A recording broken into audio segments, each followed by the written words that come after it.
to women's basketball. Team USA, led by Asia Wilson and Breanna Stewart, got off to a dominant start in the 2024 Olympics by beating Japan 102-76.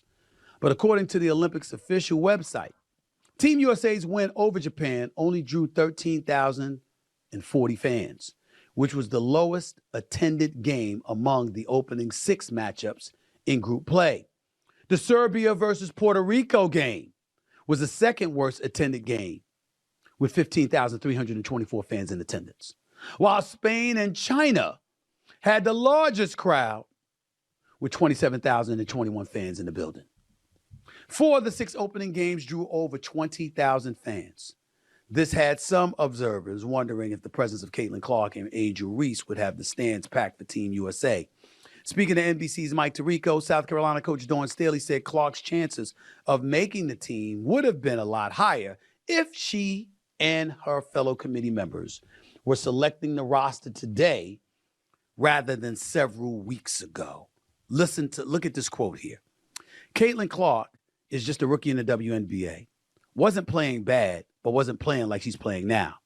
If we had to do it all over again, the way that she's playing, she would be in really high consideration of making the team because she's playing head and shoulders above a lot of people.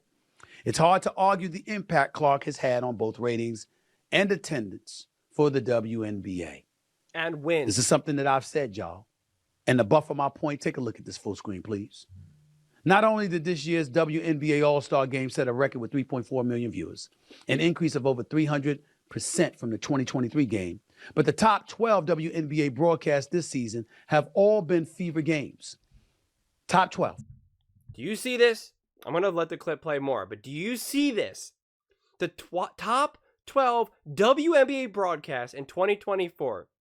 Fever, fever, fever, fever, fever, fever, fever, fever, fever. Anyone who tries to act and gaslight you that it's not Caitlin Clark is just that.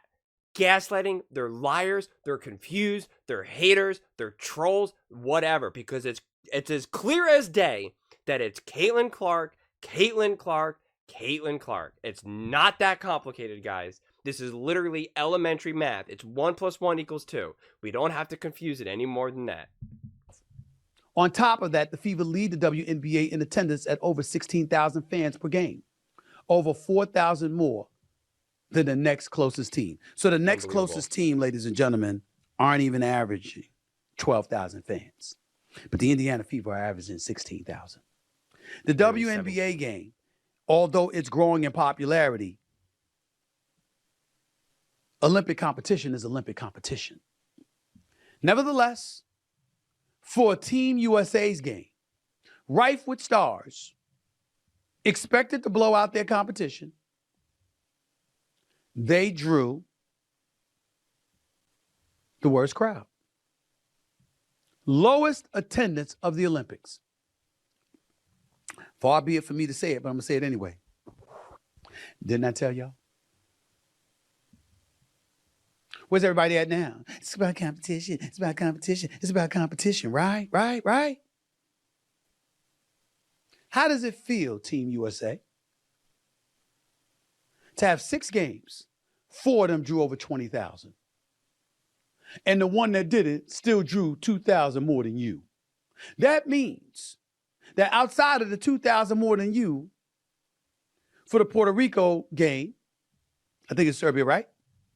Outside of that, the other games drew more than 6,000 fans compared to you. How does it feel? See, we want to act like marketing and business don't play a role in all of this. Have you ever been to the Olympics? Do you know they'll remove you from events if they have a sponsorship deal with Coca-Cola and you drinking a Pepsi?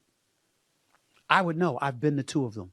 I covered the Olympics in Sydney, Australia in 2000. I covered it in Athens, Greece in 2004. I would know. I ain't been back since. Don't want to go back. I can't stand the Olympics. I'm not talking about the games. I'm not talking about the competition. I'm talking about the way the Olympics treats people, particularly the media. I can't stand it. You have no rights.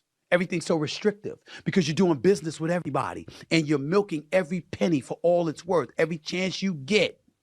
Well, guess what, ladies and gentlemen? That's why you should have had Caitlin Clark. Okay. So let's talk about this.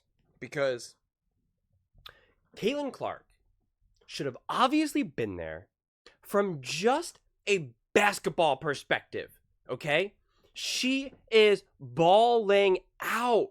I understand she got to a slightly slower start, but you have to put in context who her team is, who she's playing with, okay? Anyone with two eyes can see that you only need one eye, that she is balling out, that she was getting into the rhythm of the WNBA. But they wanted to buy into this narrative. She's not that good. It's going to take her a long time. She's all hype. Look at Angel Reese.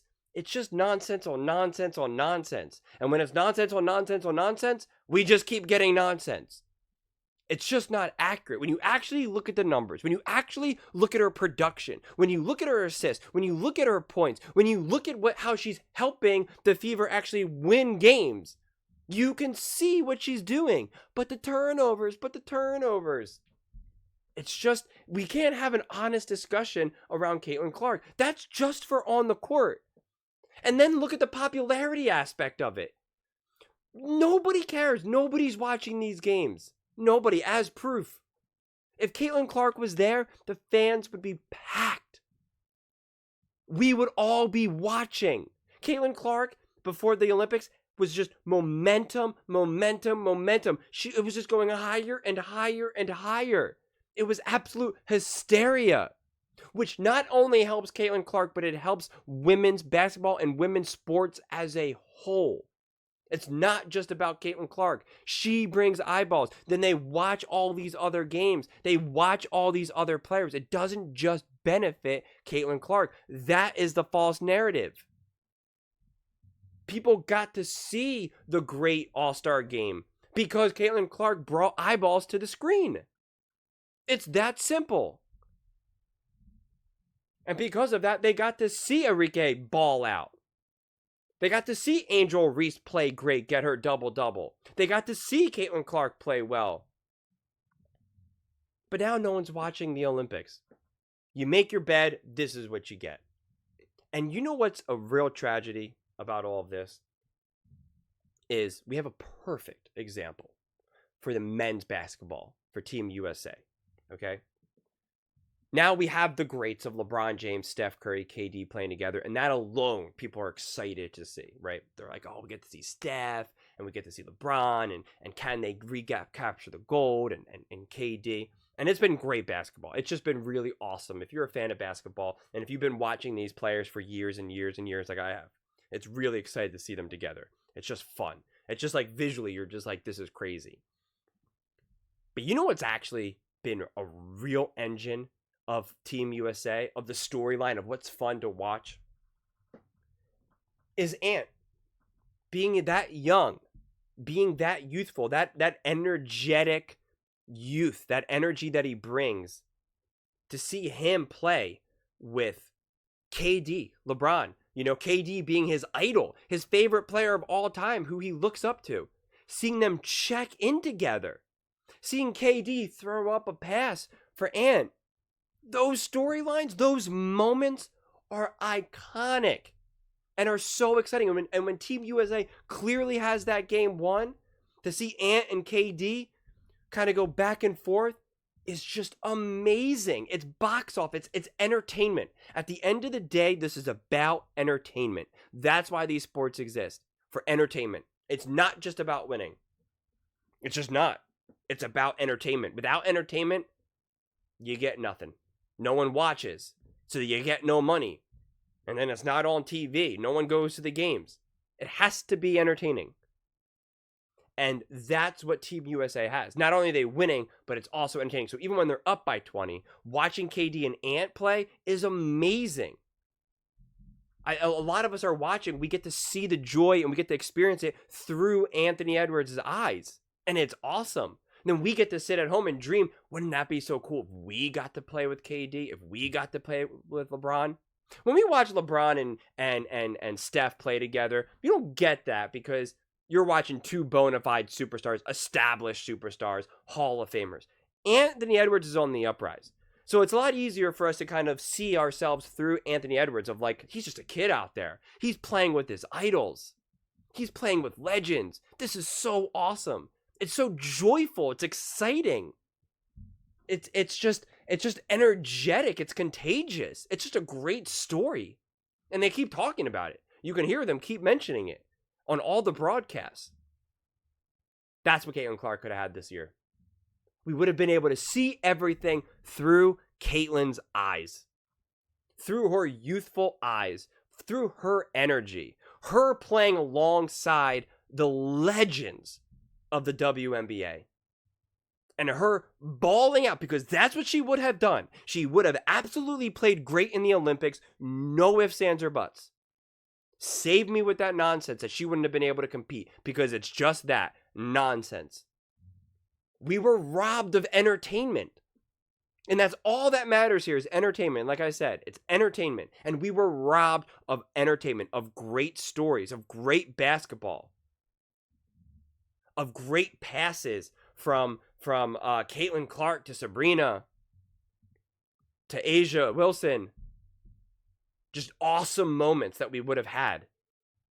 Just great, iconic give and goes, iconic dish out threes, iconic long-range passes that were just like, oh my God, did you see Caitlin's pass to Asia Wilson? That was insane. But now we don't have any of that. Name me one play that happened for Team USA women's basketball that was exciting. I'll wait. If Caitlin Clark was there, we probably would already have like 10 plays. I review all these shows. First Take, First Things First, The Herd, whatever it may be. Nobody cares. Nobody's actually talking about this. I think ESPN is trying to force out some some like women's basketball content right now, just because they want to be like, we're not all about Caitlin Clark. But the real ones that aren't trying to virtue signal to everyone, who's not trying to say, hey, we're just about women's sports and not Caitlin Clark, they're like, nah, man, only Caitlin Clark moves the needle right now. And that's okay. Once upon a time, for a huge portion of fans, only LeBron James moved the needle for them. Only Steph Curry moved the needle for them. Only Kobe Bryant moved the needle for them. And as they continue to watch, as they continue to grow and evolve as fans, they were like, well, I love LeBron, but I also really love to watch Steph play. I love to watch KD play. I love Anthony Edwards. Who's this new guy? I love to see him. Oh, that's exciting. The league's in good shape. Jason Tatum, sign me up. You learn and you grow and evolve. But when you try to force it before these fans get situated, you get insanely low ratings. You get insanely low attendance. That's just the way it works. You can't just have the good and not make it through the bad. It's essentially like when you start off a relationship and typically you kind of have a honeymoon stage. It's like if you said, you know what, let's skip the honeymoon stage and let's just go straight to the fighting and expect that you're going to stick it out. It's like, well, wait a second. There's no good right here. Why would I endure any of this bad? You're not showing me why I should stick around in the first place. That's what the WNBA and women's basketball as a whole wants to do. Caitlin Clark's the most exciting player. She's the one that's bringing us to watch these games. And then they're like, no, well, don't watch Caitlin Clark. Don't just watch Caitlin Clark. What about all of this? And you're like, well, I don't care about any of this right now. I'm here for Caitlin Clark. Let me get situated with Caitlin Clark. Let me get excited. Let me learn the game through Caitlin Clark. Let me learn these other players through Caitlin Clark. Just like I did with Steph Curry, Kobe Bryant, Shaquille O'Neal, Michael Jordan, LeBron, like every other great. Then I start to become fans of everyone else. Then I start to watch not just Indiana Fever games, not just Los Angeles Lakers games. It's what happens to every single fan introduced to a sport. Every single fan, for the most part, was introduced to basketball, football, whatever, through an individual player. Through Kobe Bryant, through Michael Jordan, through Magic Johnson, through Caitlin Clark, Patrick Mahomes. New fans get introduced to a sport through a singular player. That's why they love that individual player. They love their jersey. They get a poster on the wall. No one gets a poster of the wall of just like the team name. Sure, some people do, especially if you have like a parent or something who's like really trying to push that on you. But for the most part, it's an individual player. You go run to school and you say, my favorite player is Kobe. My favorite player is Caitlin Clark. You're not an Indiana Fever fan. You're a Caitlin Clark fan. And then by watching her keep playing, you become an Indiana Fever fan. And now you're a fan of all these other players. It's really that simple. We do not have to complicate it any more than that. And it's just a tragedy, just an opportunity lost. We could all be enjoying the Olympics so much more fully, so much more deeply. We could be talking about Caitlin Clark. We could be watching those games, watching iconic moment, a passing of the torch, like we are seeing LeBron James gracefully do in the Olympics with Steph and KD. KD coming off the bench, playing alongside Anthony Edwards. It just makes iconic, beautiful basketball. Images that will live forever. Forever. And women's basketball said, nah, we don't want that. We don't need that. Caitlin Clark will play, years from now. We don't want that now. We don't want that fame. We don't want that popularity. We don't want that energy. We don't want any iconic images, iconic Olympic moments. We don't want that. Nah. We don't want any of that momentum, any of that fame. We don't want it. Nah. Just crazy, man. Just crazy. Every story that I hear with regards to women's basketball, especially when they're trying to just push Caitlin Clark out, all I can say is just crazy. Because that's what it is. It's just crazy. Insanity.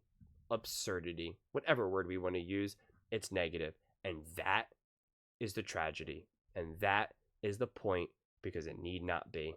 This could continue to be positive stories. We could continue to be marinating in this moment, in the hysteria of women's athletics growing and catching fire, and the myth and the legend of Caitlin Clark. But boy, did they try to just dump a bucket of water on that candle, on that flame. But those are just my thoughts. I would absolutely love to hear yours. What do you guys all think? Do you think Caitlin Clark should be at the Olympics right now? And do you think that the Olympics are hurting, women's basketball is hurting because she's not there? Let me know in the comments below. I read every single comment, so whether you agree with me or disagree with me, either way, let's get in some discussions, let's get in some fights, but ultimately, let's just have some fun. And please do consider subscribing. We are building an amazing community here, and I would absolutely love to see you part of it. I want to build something that we all genuinely feel connected to, something that we're really excited to be part of, and think we're well on our way to doing it. And please don't forget to give this video a thumbs up, as it really does help with the visibility and the algorithm. Thank you so much, and see you next time.